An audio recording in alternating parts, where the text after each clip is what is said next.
সংস্কারের জন্য সর্বোচ্চ ছাড় দিতে রাজি জামায়াত, ঐক্যমত্য কমিশনের সঙ্গে দ্বিতীয় দফায় বৈঠক। সাম্য হত্যার তদন্তে গাফিলতির প্রতিবাদে শাহবাগ অবরোধ, যান চলাচল ব্যাহত, যাত্রীদের দুর্ভোগ। স্থলবন্দর দিয়ে আমদানি বন্ধে ভারতই ক্ষতিগ্রস্ত হবে বেশি, দাবি বাণিজ্য উপদেষ্টার, আলোচনার মাধ্যমে সমাধানের আশ্বাস। নগর ভবনে আজও তালা, গুলিস্তানে যান চলাচল ব্যাহত, বিক্ষোভ অব্যাহত রাখার ঘোষণা ইশরাক সমর্থকদের।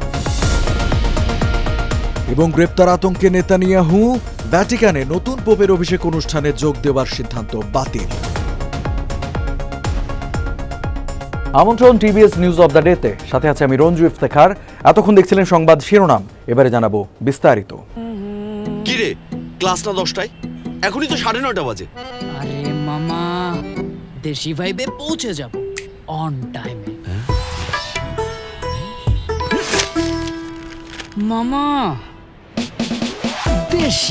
এভাবেই পাঠাও আপনার লাইফস্টাইলে প্রাউড অংশীদার। পাঠাও চলো দেশি ভাইবে, চলবে 14 থেকে 31 মে পর্যন্ত। রাষ্ট্র সংস্কারের জন্য সর্বোচ্চ ছাড় দিতে রাজি জামায়াতে ইসলামী। 18 মে জাতীয় সংসদের এলডি হলে জাতীয় ঐক্যমত্য কমিশনের সঙ্গে বৈঠকের সূচনা বক্তব্যে এই মন্তব্য করেন দলটির নায়েবে আমির ডাক্তার সৈয়দ আবদুল্লাহ মোহাম্মদ তাহের। তিনি বলেন, সংস্কারের বিষয়ে দলীয় অবস্থান পুনর্বিবেচনা করেছে জামায়াতে ইসলামী। যেসব বিষয়ে প্রথমে জামায়াত একমত ছিল না, পরে আলোচনার মাধ্যমে কিছু বিষয়ে একমত হয়েছে। সংস্কার প্রশ্নে ঐক্যমত্য তৈরির লক্ষ্যে 5টি সংস্কার কমিশনের গুরুত্বপূর্ণ সুপারিশগুলো নিয়ে রাজনৈতিক দলগুলোর সঙ্গে আলোচনা করছে ঐক্যমত্য কমিশন। এর অংশ হিসেবে গত 26 এপ্রিল জামায়াতের সঙ্গে কমিশনের আলোচনা হয়, তবে ওই দিন সব সুপারিশ নিয়ে দলটির সঙ্গে আলোচনা শেষ হয়নি। ঢাকা বিশ্ববিদ্যালয়ের ছাত্রদল নেতা শাহরিয়ার আলম সাম্য হত্যা মামলার তদন্তে গাফিলতি ও মূল হত্যাকারী গ্রেপ্তারের দাবিতে ঢাকার শাহবাগ মোড় অবরোধ করেন সংগঠনটির নেতাকর্মীরা। 18 মে বিকাল 3:45টার দিকে শাহবাগ মোড়ে অবস্থান নেন তারা। এ সময় ছাত্রদল সভাপতি রাকিবুল ইসলাম রাকিব সরকারকে হুঁশিয়ারি দিয়ে বলেন, আমরা যদি শাহবাগ থেকে যমুনায় পদযাত্রা করি, আমাদের রুখে দেওয়ার কেউ নাই। আমরা এমন অবহেলা যদি আর দেখি, তাহলে যমুনায় কর্মসূচি দেব।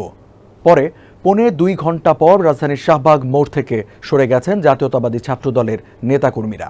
এর আগে দুপুরে ঢাকা বিশ্ববিদ্যালয় ক্যাম্পাসে কালো পতাকা মিছিল ও বিক্ষোভ সমাবেশ করে বিশ্ববিদ্যালয় শাখা ছাত্রদল। সেখান থেকেও ঢাকা বিশ্ববিদ্যালয়ের উপাচার্য ও প্রক্টরের পদত্যাগ দাবি করা হয়। নিষেধাজ্ঞার ফলে বাংলাদেশের চেয়ে ভারতীয় ব্যবসায়ীরাই বেশি ক্ষতিগ্রস্ত হবে। 18 মে সচিবালয়ে সমসাময়িক বিষয়ে এক ব্রিফিংয়ে এ কথা বলেন বাণিজ্য উপদেষ্টা শেখ বশির উদ্দিন। তিনি বলেন, ভারতীয় বন্দর ব্যবহার করে পণ্য আমদানি রপ্তানি স্থগিতের সিদ্ধান্ত অফিসিয়ালি এখনও জানা যায়নি। সেগুলো পেলে এ ব্যাপারে আরও ভালোভাবে জানা সম্ভব হবে। আনুষ্ঠানিকভাবে জানা গেলে ব্যবস্থা নেওয়া হবে। বশির উদ্দিন আরও বলেন, দেশের বাণিজ্য সক্ষমতা বৃদ্ধির ওপর জোর দেওয়া হচ্ছে। আলোচনার মাধ্যমে এ সমস্যার সমাধান করা সম্ভব হবে। উল্লেখ্য, ভারত থেকে স্থলবন্দর দিয়ে বাংলাদেশ সুতা আমদানি বন্ধ করার 1 মাসের মাথায় 17 মে বাংলাদেশ থেকে স্থলবন্দর দিয়ে তৈরি পোশাক, ফলবুন সহ অন্তত 7 ধরনের পণ্য আমদানিতে নিষেধাজ্ঞা আরোপ করেছে ভারত। ঢাকা দক্ষিণ সিটি কর্পোরেশনের মেয়রের দায়িত্ব বুঝিয়ে দেওয়ার দাবিতে আজও বিক্ষোভ করেছেন বিএনপি নেতা ইশরাক হোসেনের সমর্থকরা। ঢাকার গুলিস্তানে নগর ভবনের সামনে তাদের অবস্থান ও বিক্ষোভের কারণে ওই রাস্তায় 2 ঘন্টা বন্ধ ছিল যান চলাচল। পরে তারা বিক্ষোভ মিছিল করেন।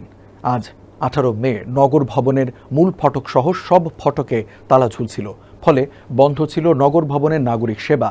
ঢাকাবাসী ব্যানারে 4 দিন ধরে নগর ভবনের সামনে বিক্ষোভ ও অবস্থান কর্মসূচি পালন করছেন ইশরাকের সমর্থকরা। তাদের অভিযোগ, উপদেষ্টা আসিফ মাহমুদ সজীব ভুইয়ার কারণেই আদালতের রায় ও নির্বাচন কমিশনের গ্যাজেট প্রকাশের পরও ইশরাক হোসেন শপথ নিতে পারছেন না। আগামীকাল 19 মে বেলা 11টা থেকে আবারও নগর ভবন ও এর আশেপাশের সড়কে অবস্থান ও বিক্ষোভ করবেন ইশরাকের সমর্থকরা। শেষমেশ আইসিসির দেওয়া সেই গ্রেপ্তার আতঙ্ক পেয়ে বসেছে প্রবল ক্ষমতাধর ইসরায়েলি প্রধানমন্ত্রী বেনিয়ামিন নেতানিয়াহুকে। 18 মে ভ্যাটিকানে পোপ লিও চতুর্দশ এর অভিষেক অনুষ্ঠানে অংশ নেবার কথা ছিল ইসরায়েলি প্রধানমন্ত্রীর। তবে গ্রেপ্তার হওয়ার ভয়ে ভ্যাটিকানে নতুন পোপের অভিষেক অনুষ্ঠানে যোগ দেওয়ার সিদ্ধান্ত বাতিল করেছেন তিনি। ইসরায়েলি সংবাদ মাধ্যমের বরাত দিয়ে তাসনিম নিউজের প্রতিবেদনে বলা হয়েছে, আন্তর্জাতিক ফৌজদারি আদালত আইসিসির জারি করা গ্রেপ্তারি পরোয়ানার কারণেই ভ্যাটিকান সফর বাতিল করেছেন নেতানিয়াহু। গত কয়েকদিনে নেতানিয়াহুর দপ্তর ইতালি ও ভ্যাটিকানের কর্মকর্তাদের সঙ্গে যোগাযোগ করেছিল, যাতে তারা নিশ্চিত হতে পারে যে তাদের বিরুদ্ধে জারি হওয়া আন্তর্জাতিক গ্রেপ্তারি পরোয়ানা কার্যকর করা হবে না। তবে প্রাপ্ত উত্তর থেকে পরোয়ানা কার্যকর না হওয়ার কোনো নিশ্চয়তা পাওয়া যায়নি। গাজা উপত্যকায় যুদ্ধাপরাধ ও মানবতা বিরোধী অপরাধের অভিযোগে 2024 সালের 21 নভেম্বর আইসিসি নেতানিয়াহু এবং তৎকালীন ইসরায়েলি প্রতিরক্ষামন্ত্রী ইয়োব গ্যালান্টের বিরুদ্ধে গ্রেপ্তারি পরোয়ানা জারি করে। দর্শক, এই ছিল আজকে টিভিএস নিউজ অব দ্য ডেতে। এতক্ষণ সাথে থাকার জন্য ধন্যবাদ সবাইকে।